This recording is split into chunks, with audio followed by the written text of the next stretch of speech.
Hello everyone, मेरा नाम राजेश ताड़े है। Welcome to Gurukul. I am a professional English teacher. आज मैं आपको बताने वाला हूँ कि स्टेटमेंट क्या है और सेंटेंस क्या है। स्टेटमेंट स्थिति बताता है, सेंटेंस क्रिया बताता है, और ये पास्ट में, प्रेजेंट में और फ्यूचर में हर जगह इस्तेमाल होता है।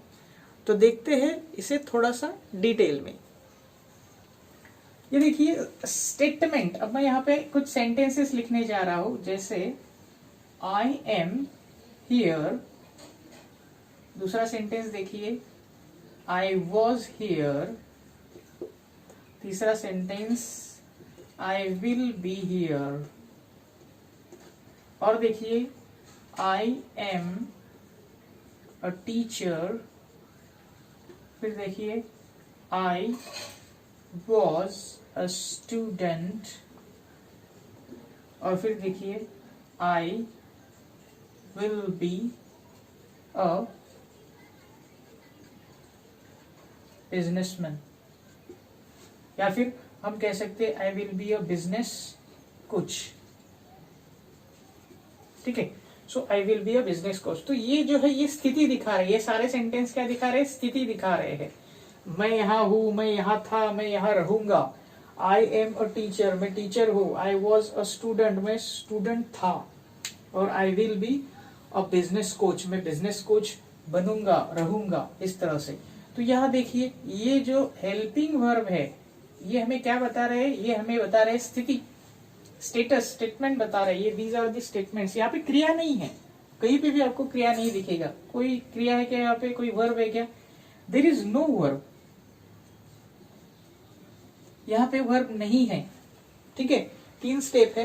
पहले सब्जेक्ट है, फिर हमारा हेल्पिंग वर्ब है, और फिर हमने या तो नाउन लिया है या फिर किसी स्थिति को दिखाने के लिए कोई अप्रत्यक्ष शब्द लिया है। अब यहाँ पे क्रिया देखिए, क्रिया कैसे होगी?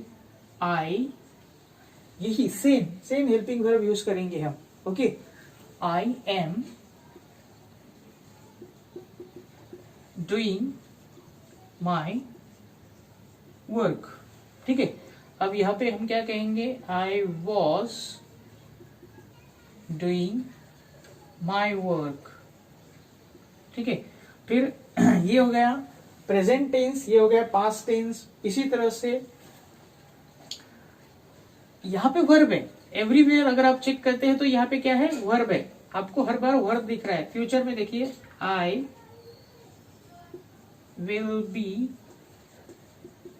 Doing my work.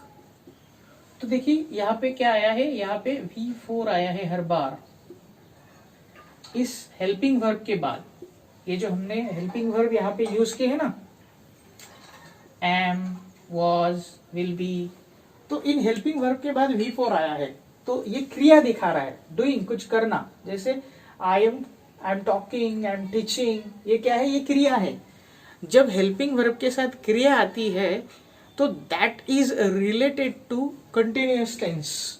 Helping verb के साथ आईएनजी वाली क्रिया आती है, V4 आता है तो कंटिन्यूअस टेंस हो जाता है, वो प्रेजेंट कंटिन्यूअस होता है, राइट। उसके बाद जो धीरे धीरे आपको, you need to try to understand क्रिया। ये क्या है? ये सारी क्रियाएं है। ये सारी क्या है? क्रियाएं है, एक्शन है। इसमें वर्ब है। I was singing a song। was के बाद क्या आया है? Singing, यानी कि V4 आया है। I will be doing my work, she will be doing her work। यहाँ पे हेल्पिंग वर्ब के बाद क्या आया है? क्रिया आई है, वर्ब आया, V4 आया है। तो इसे हम कहते हैं जनरल सेंटेंस, जो क्रिया दिखा रहा है। मेन हमारा इंटेंशन क्या है? कि यहाँ पे क्रिया है, यहाँ पे वर्ब है। यहाँ पे क्या है? वर्ब है। हियर इज वर्ब, क्रिया है यहाँ पे। और यहाँ पे क्या है? यहाँ पे स्थिति है। ये फर्क है। तो दिस इज अ डिफरेंस। इस टॉपिक को आपको और भी डिटेल में अगर सीखना है तो we have a course for you. We have designed a very very very important course. It's really very important course for all of you. You can opt in for this course and you can improve your language. You can speak without any kind of hesitation. So I would request you to call on this number and just get the details related to this course. अगर आपको English सीखनी है, improve करनी है, तो आप इस number पे कॉल कीजिए, आपको सारे डिटेल्स मिल जाएंगे and you will be able to speak. ठीक है. और बाकी अगर आपको हाँ, एक और इम्पॉर्टेंट बात मैं आपको बताना चाहूँगा कि मेरा जो यूट्यूब चैनल है उसे सब्सक्राइब कीजिए, बेल आइकॉन को हिट कीजिए और हमारे वीडियोस लाइक करने के लिए, शेयर करने के लिए, कमेंट करने के लिए मैं आपका बहुत बहुत आभारी हूँ, क्योंकि आपके लाइक और शेयर करने से हमारा उत्साह बहुत बहुत बढ़ जाता है और हमें ऐसे वीडियोस बनाने की प्रेरणा मिलती है.